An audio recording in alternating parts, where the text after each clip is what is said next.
Jane's wedding day was supposed to be the happiest day of her life. The church was packed with people. Guests filled the long wooden benches, dressed in fancy clothes, whispering excitedly. Flowers covered every corner of the room, their sweet smell mixing with the scent of wedding cake waiting in the next hall. Soft music played in the background. Everything was perfect. Jane stood at the entrance, holding her father's arm. Her white dress flowed around her feet, her hands gripping a bouquet of fresh roses. Her heart raced, not from fear, but from happiness. She was about to marry the love of her life. The music changed. It was time. She took a deep breath and stepped forward. But then, something strange happened. People started looking around, whispering. Jane frowned. What was going on? She looked up at the altar, expecting to see her fiancé Michael standing there with that goofy smile of his dot. But he wasn't there. The spot where he was supposed to be was empty. Jane's chest tightened. Maybe he was running late. Maybe he had stepped outside for a moment. But that didn't make sense. He had been here earlier. She had seen him. Her best friend and maid of honor Rita rushed over, her face pale. "Jane," she whispered, gripping Jane's arm. "Michael is gone." Jane stared at her. "What do you mean, gone?" Rita swallowed hard. "No one knows where he is. He was here, and then he wasn't." Jane's stomach twisted. The church, the flowers, the cake, the guests, it all faded into the background. Her wedding dress suddenly felt too tight. Then her phone buzzed in her hand. Slowly she looked down. A message from Michael. It said just 4 words. "Whatever you do, don't look for me." Jane's hands shook as she stared at the message. Her mind couldn't make sense of it. This had to be a mistake. Maybe someone took his phone. Maybe this was some kind of sick joke. But deep inside, a terrible feeling started to grow. Rita grabbed her arm. "Jane, what does it say?" Jane's mouth felt dry. She tried to speak, but no words came out. She just turned the phone toward Rita, showing her the message. Rita's eyes widened. "Oh my God!" The whispers in the church grew louder. People were shifting in their seats, looking around, confused. Jane's cousin stepped forward, her face tight with concern. "What's going on? Where's Michael?" I don't know," Jane stammered. Her hands felt cold, her heart pounded in her ears. This wasn't happening. This couldn't be happening. The pastor cleared his throat awkwardly, glancing at the crowd. "Perhaps we should take a moment." Before he could finish, the church doors swung open. Jane spun around, hope surging through her chest. Maybe it was Michael. Maybe he'd come running in, smiling, saying he was sorry, that it was all a misunderstanding. But it wasn't Michael. It was one of his groomsmen, Daniel, panting as if he had been running. His face was pale, his shirt untucked. Everyone turned to look at him. "Jane!" Daniel gasped. "Michael, he's gone. I can't find him anywhere." Jane grabbed his arm. "What do you mean? You were with him earlier, right?" Daniel nodded quickly. "Yeah, he was fine. Nervous, but happy. Then he said he needed some air, so I let him go outside for a minute. When I went to check on him, he was just gone." Jane barely noticed as her guests started murmuring louder, some pulling out their phones. She didn't care. Nothing mattered except finding Michael. Without another word, she lifted the hem of her dress and ran toward the church doors. Gasps filled the room as she bolted through the church doors. The cool air hit her face, but she didn't stop. She ran straight to the road, her heels clicking against the pavement. A taxi was passing by. Jane threw herself in front of it, waving frantically. The driver hit the brakes, his eyes wide with shock. "Michael's house! Take me to Michael's house!" she shouted, her voice cracking. The driver hesitated for a second, but then nodded, stepping on the gas. Jane's heart pounded harder with every turn they took, her hands clenched into fists. Thoughts raced through her mind. When the taxi screeched to a stop in front of Michael's house, Jane flung the door open and ran inside. But the moment she stepped in, she froze. The house was empty. Not just empty, deserted. The furniture was gone. The curtains were missing. The walls were bare. Only dust, papers, and bits of trash covered the floor. Jane's legs wobbled. Her breathing became shallow. Michael's clothes, his shoes, his books, everything was gone. It was like he had never lived there. Her fingers gripped the edge of a table that was still standing. Her knees gave out, and she collapsed onto the floor. Her dress pooled around her, the white fabric now touching the dirty ground. Tears welled up in her eyes, but she couldn't cry. Her chest felt too tight, too heavy. Her wedding day had turned into a nightmare. Then, a knock. A sharp, loud knock on the door. Jane gasped, her body jerking. Her head snapped toward the sound. Her heart pounded in her throat. Could it be Michael? Was he back? She scrambled to her feet, nearly tripping over her dress. She rushed to the door, her fingers fumbling to open it. The door creaked as it swung wide. Jane's heart stopped. Dot. It wasn't Michael. It was her cousin. And standing beside her was Rita, Jane's best friend. For a second, Jane just stared. Then her body swayed. Her head spun. Darkness took over. She fainted.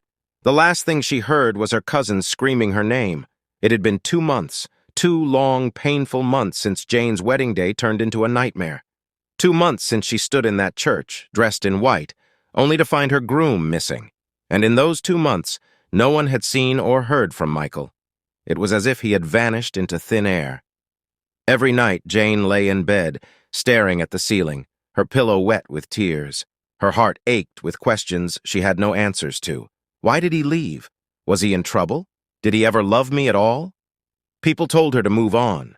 Her cousin, her best friend, even strangers who heard her story. But how could she? Michael wasn't just her fiancé. He was the love of her life. He was her future. She needed answers.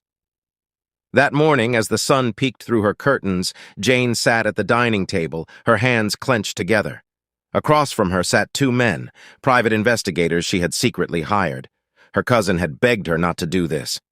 "Jane, let it go. He's gone. You need to heal." But Jane couldn't. The taller of the 2 agents leaned forward, resting his elbows on the table. He had sharp eyes, the kind that looked like they could see right through a person. His partner, shorter and stockier, took out a notepad, ready to write. The taller man spoke first. His voice was calm but firm. "Before we begin, we need every detail you can give us. Tell us everything. How did you meet Michael?" Jane's hands tightened into fists. Her heart pounded as memories rushed in like a flood. For a long moment, she said nothing. The room was silent except for the ticking clock on the wall. She swallowed hard, feeling a lump in her throat. Then finally, she spoke. Her fingers trembled as she wiped away a tear. "I had just lost my parents in a car accident, just 4 months before I met Michael," she began, her voice barely above a whisper. The room felt colder. The air felt heavier. Jane's heart ached as she remembered the night she got the call that shattered her world. Her parents had been driving home from a charity event. It was raining. A truck lost control. The crash was instant. Gone. Just like that.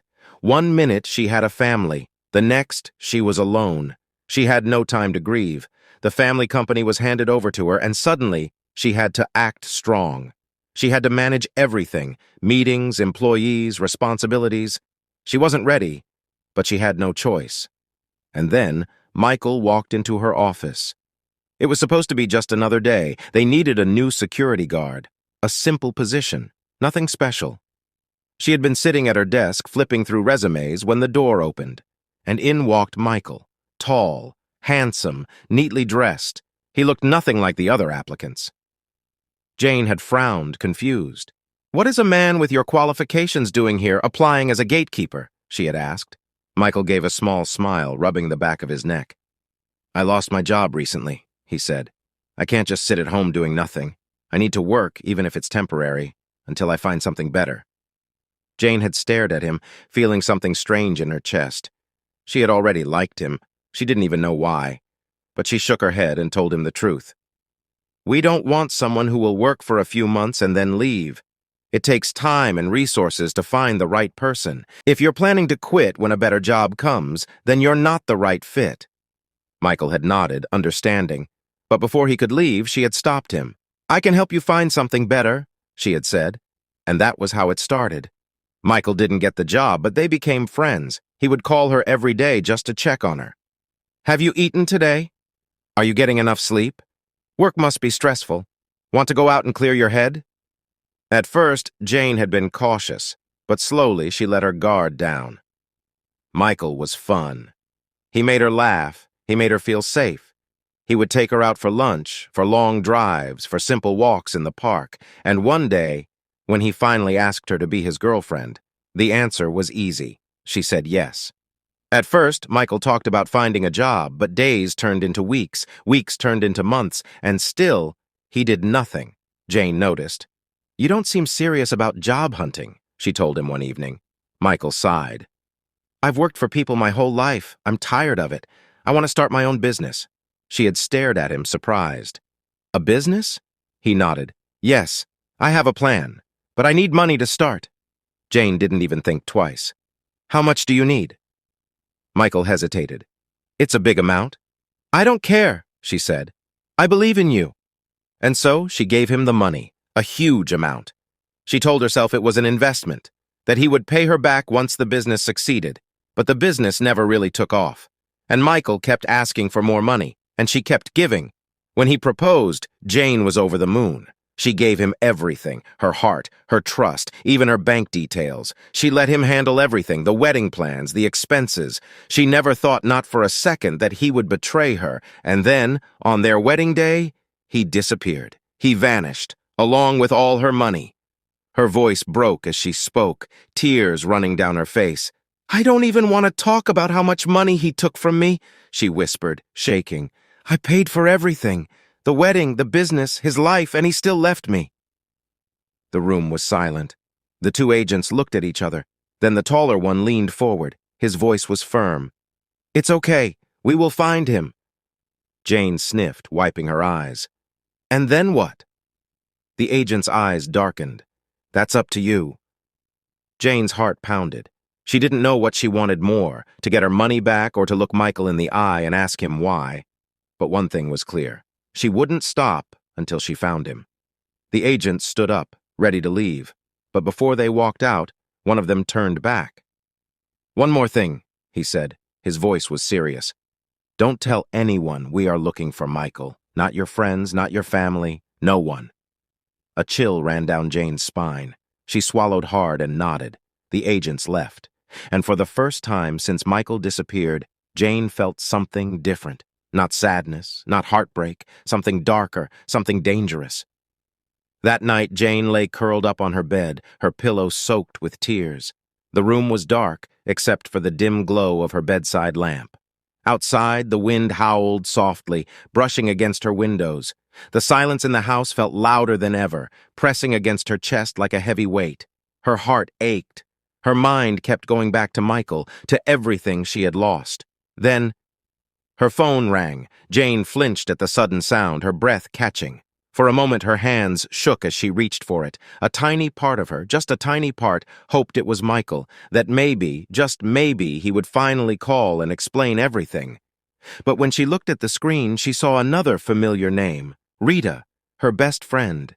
Jane swallowed hard and answered. "Hello?" Her voice was hoarse from crying. "Jane!" Rita's voice came through, bright but tired. "I'm so sorry I haven't called in weeks. It's been crazy over here. Settling down in the UK is harder than I thought." Jane forced a small smile, even though Rita couldn't see it. "I understand." But Rita wasn't fooled. Her voice dropped. "Wait, Jane, have you been crying?" Jane stayed silent. Rita sighed. "Oh, come on, don't tell me you're still crying over that foolish broke boy. You sound like you've been crying all day." Jane's throat tightened. I can't help it, Rita. It's hard," she whispered. "And I miss you a lot, too." Rita was quiet for a moment. Then she said softly, "I miss you too, babe." Jane closed her eyes. She could almost picture Rita sitting beside her, like old times, holding her hand and wiping away her tears. Rita had been her rock, always.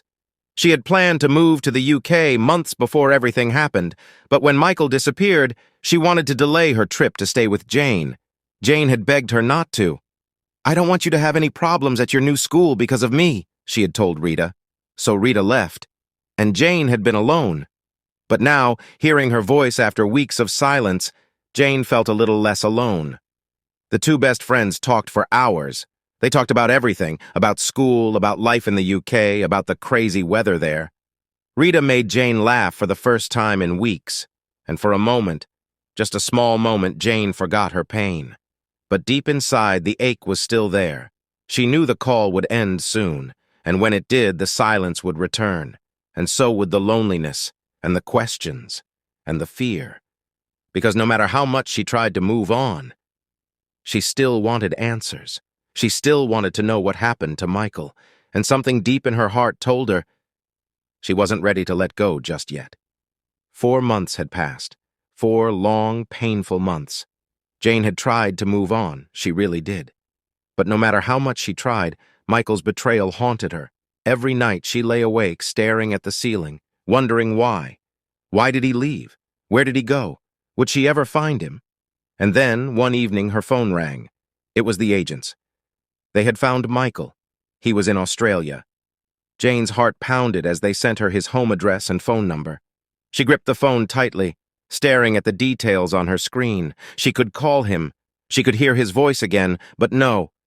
She needed to see him face to face. She needed answers, and she knew that if she told anyone, her cousin, her best friend Rita, they would try to stop her. So she told no one. Jane booked a flight. Every second on the plane felt like forever. Her heart raced the entire time. She imagined what she would say when she saw Michael. Would he be shocked? Would he run? Would he try to explain? She didn't know, but she was ready. When she landed in Australia, she didn't go straight to his house. She waited. 2 days. She wanted to clear her mind, to prepare herself. And then, finally, she went.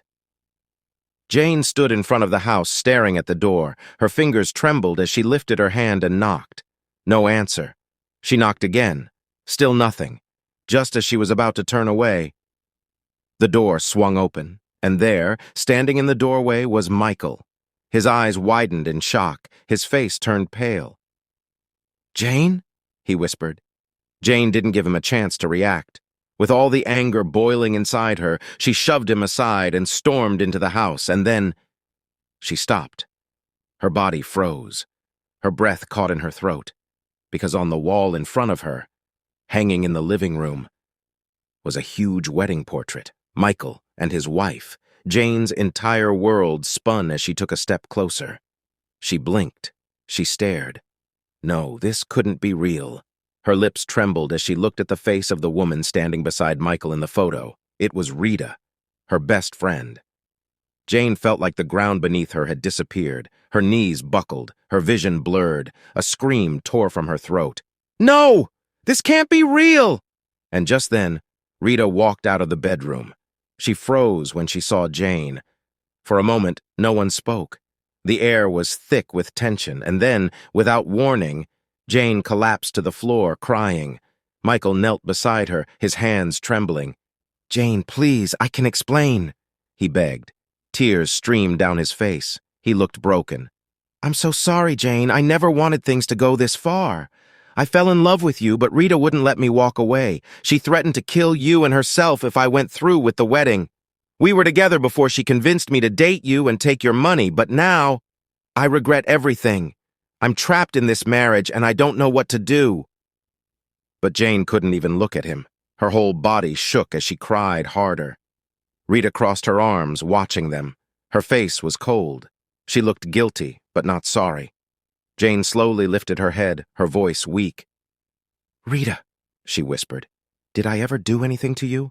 You were my best friend." Rita rolled her eyes. "You did nothing to me," she said, her voice sharp. "I just hate you."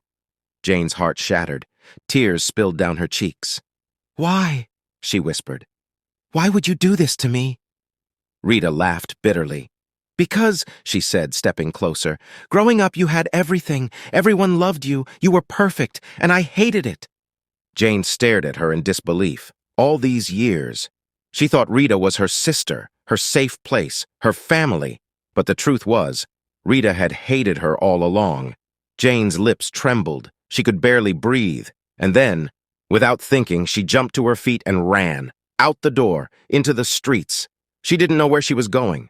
She didn't care. She just needed to get away. Away from the lies. Away from the betrayal. Away from the people she once loved. Michael and Rita had been living like enemies since the day they got married. Their home was not a happy one. It was like a battlefield. Rita was always angry. She treated Michael like he was nothing. She would shout at him, throw things at him, and sometimes even hit him with whatever she could find. Michael almost never fought back. He would just take the pain in silence.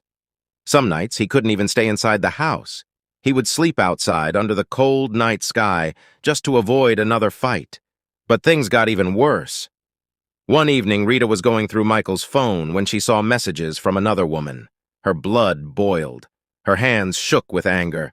Her heart pounded loudly in her chest. She felt like something inside her had snapped.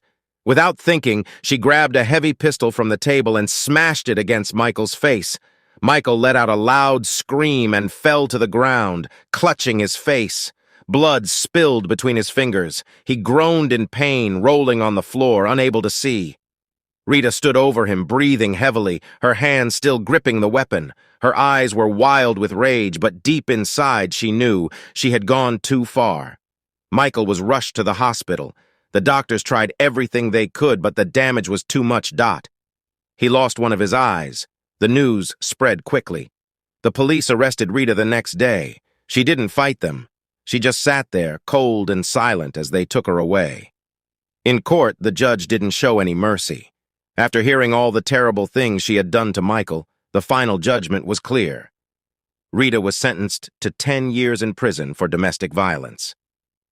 As she was led away in handcuffs, she turned to look at Michael one last time. He didn't say a word. He didn't even look at her. He just stood there, his face emotionless, his left eye covered with a bandage, a painful reminder of what she had done to him. Months passed, and Jane slowly started to heal. The pain of Michael's betrayal was still there, but she was learning to let go. And then one day she met someone new. His name was Daniel. He was young, rich, and most importantly, he truly loved her. He wasn't like Michael. He didn't play games or hide secrets. From the moment they met, he treated Jane like a queen. He listened to her, cared for her, and made her laugh again. At first, Jane was scared to open her heart. She had trusted before, and it ended in heartbreak. But Daniel was patient. He didn't rush her.